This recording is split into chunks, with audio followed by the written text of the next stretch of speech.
YouTube mempertemukan kamu dengan konten ini karena kita punya kesamaan perjalanan hidup yang tidak mudah.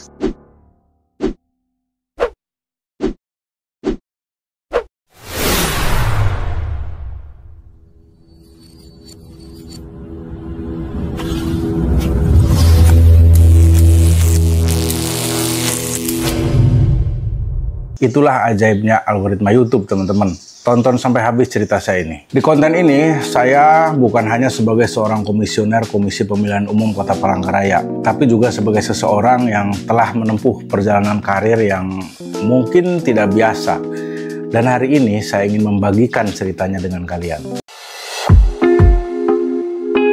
Saya mengawali karir di dunia yang sangat berbeda dari KPU. Sebelum menjadi bagian dari lembaga ini, saya adalah seorang profesional di industri keuangan non-perbankan.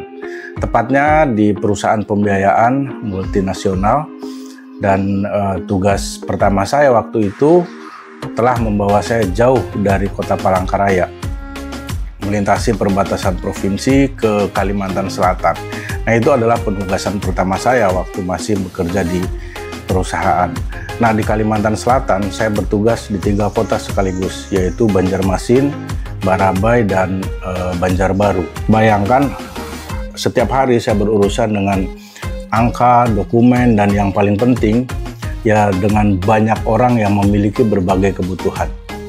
Jadi saya tuh membantu mereka mewujudkan impian memiliki kendaraan. Tapi yang paling menyenangkan bagi saya pada saat itu adalah ada semacam kepuasan ketika bisa membantu masyarakat untuk memutar roda perekonomian di suatu daerah. Nah, karena pada saat itu tugas saya adalah di daerah Kalimantan Selatan, berarti ada roda perekonomian yang bergerak karena fasilitas pembiayaan yang saya putuskan melalui perusahaan pembiayaan tempat saya bekerja. Dan saya belajar satu hal penting dari situ. Memberikan pembiayaan, mengevaluasi kelayakan kredit, semua itu butuh pertimbangan yang matang dan didasari oleh data yang akurat. Setelah itu, perjalanan saya berlanjut ke Indonesia bagian timur. Jadi setelah Kalimantan Selatan, saya ditugaskan di sebuah kota indah di Sulawesi Tengah, namanya Kota Lubuk Banggai. Di sana tantangan lebih kompleks. Saya harus beradaptasi dengan budaya dan dinamika masyarakat yang baru. Setiap kota yang saya singgahi, setiap interaksi yang saya jalin, mengajarkan saya satu hal, yaitu setiap masyarakat itu unik dan memiliki kebutuhannya masing-masing. Nah, saya tidak mungkin dan tidak bisa menerapkan cara yang sama di Palangkaraya dengan di Banjarmasin, dan dengan di Lubuk pasti berbeda caranya. Saya harus memahami konteks lokal di sana.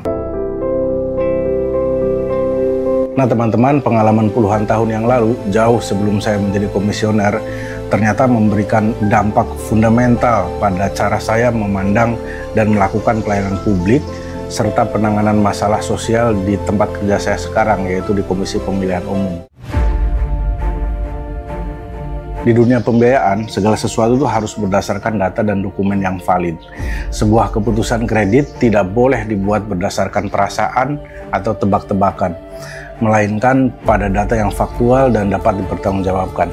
Nah, pola pikir ini kini menjadi fondasi utama saya di KPU. Saat menangani pemutakhiran data pemilih misalnya di periode pertama saya. Kemudian saat saya juga harus menangani logistik pemilu di wilayah yang menjadi tanggung jawab saya. Bahkan saat saya harus menyelesaikan sengketa kepemiluan. Saya selalu berpegang pada prinsip akuntabilitas dan validitas data. Setiap suara, setiap nama harus tercatat dengan benar. Jika tidak, akan terjadi gagal bayar dalam demokrasi kita, di mana hak suara warga tidak bisa terpenuhi. Pekerjaan saya dulu menuntut saya untuk memahami kebutuhan nasabah. Jadi mereka itu bukan sekedar peminjam gitu ya, melainkan individu yang butuh solusi untuk masalah mereka. Saya harus mendengarkan keluhan, mencari solusi terbaik, dan melayani dengan empati. Jadi teman-teman, pola pikir ini saya terapkan dalam pelayanan publik di Komisi Pemilihan Umum. Bagi saya, pemilih bukan hanya objek pemilu, melainkan pelanggan, customers. Jadi mereka adalah core bisnis kami, mereka yang utama yang harus dilayani dengan prima. Misalnya saja begini teman-teman, ketika ada warga yang kesulitan mengurus hak pilihnya misalnya. Nah, kami tidak hanya melihat prosedur, tapi juga mencari solusi yang manusiawi dan efektif. Jadi penanganan masalah-masalah sosial seperti penyebaran hoax atau polarisasi juga saya dekati dengan pemahaman ini. Kita harus memahami akar masalahnya di masyarakat itu apa dan memberikan solusi berupa edukasi yang tepat. Jadi ya teman-teman, ketika saya berada di Banjarmasin, di Barabai, di Banjarbaru, di Palangkaraya hingga di Lubuk Banggai, itu mengajarkan saya bahwa satu kebijakan tidak bisa diterapkan secara kaku di semua tempat gitu ya.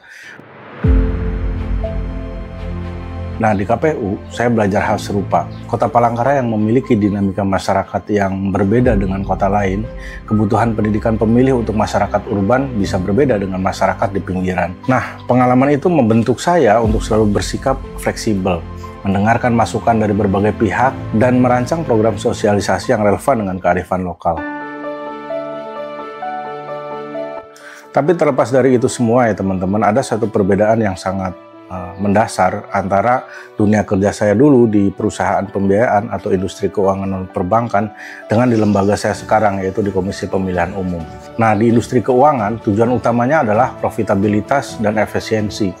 Jadi setiap proses, setiap langkah diukur berdasarkan seberapa cepat dan menguntungkan. Nah, jika ada cara untuk memotong prosedur dan tetap mencapai target, maka itulah cara yang akan dilakukan. Ini terkadang bisa mengarah pada apa yang saya sebut dengan istilah efisiensi.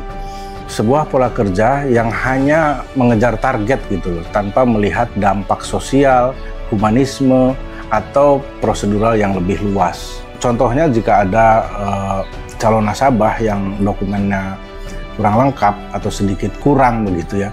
Jadi demi efisiensi, kehati-hatian, dan resiko ketidakpastian, maka calon nasabah ini akan ditolak saja. Tidak ada waktu untuk mendampingi dan mencari solusi.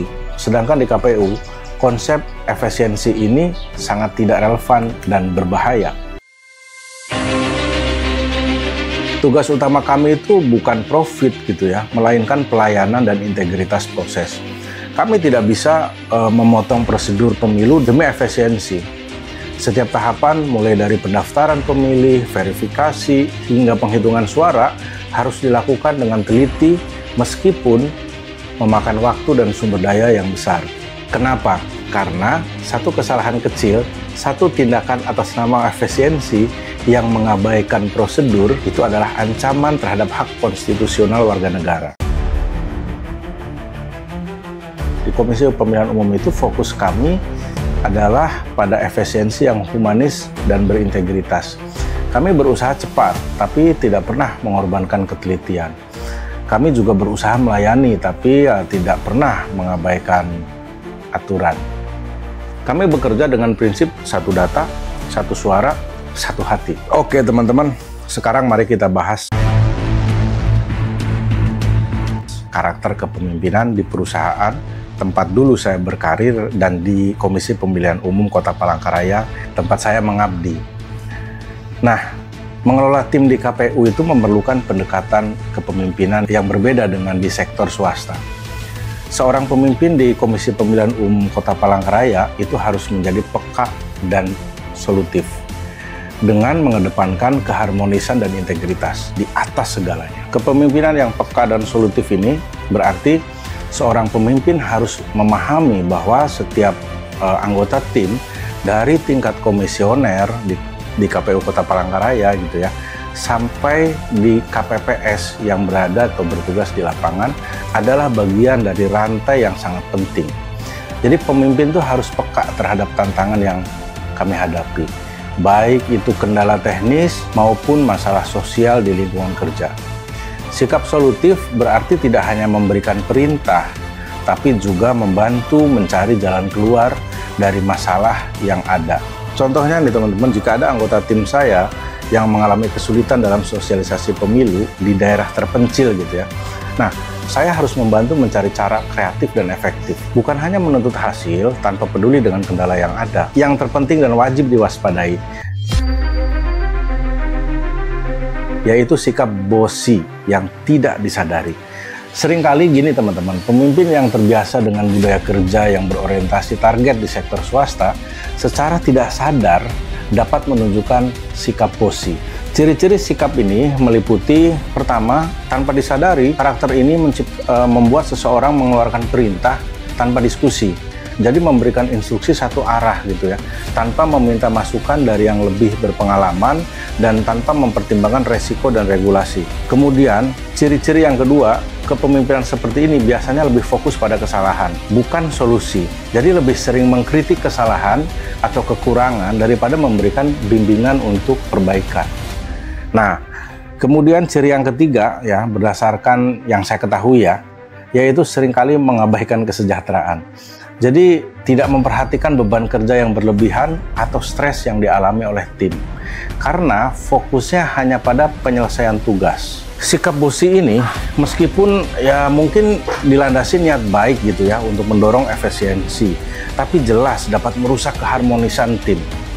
Jadi hubungan kerja tuh menjadi kaku gitu loh, komunikasi juga terhambat. Dan anggota tim akan memilih jalannya sendiri untuk berinovasi. Di Komisi Pemilihan Umum ya teman-teman, khususnya di Kota Palangkaraya, di mana kolaborasi dan kepercayaan itu sangat penting untuk menjamin suksesnya pemilu. Sikap seperti ini nih yang bossy ya, karakter yang terbawa dari latar belakang pekerjaan sebelumnya adalah penghalang besar. Seorang pemimpin di KPU yang efektif harus lebih menyerupai fasilitator dan mentor daripada manajer yang hanya mengejar target. Jadi ini saya memberikan gambaran untuk teman-teman yang mungkin memiliki latar belakang yang sama seperti saya dan berminat untuk menjadi penyelenggara pemilu khususnya di Komisi Pemilihan Umum. Ya sebenarnya ini saya menceritakan apa yang sudah pernah saya alami ketika awal-awal saya bekerja di lembaga ini gitu ya. Masih terbawa tuh karakter-karakter saya di perusahaan swasta tuh masih terbawa ke budaya kerja di kantor saya yang baru. Jadi di sini dengan mengutamakan keharmonisan, kepekaan dan solusi, kita tuh bisa memastikan bahwa setiap individu merasa dihargai dan termotivasi yang pada akhirnya akan menghasilkan penyelenggaraan pemilu yang lebih baik. Nah, sekarang saatnya kalian menuliskan komentar nih teman-teman. Apalagi kira-kira yang kalian mau untuk saya bahas. Terima kasih sudah menonton sampai habis. Sampai ketemu di konten saya berikutnya.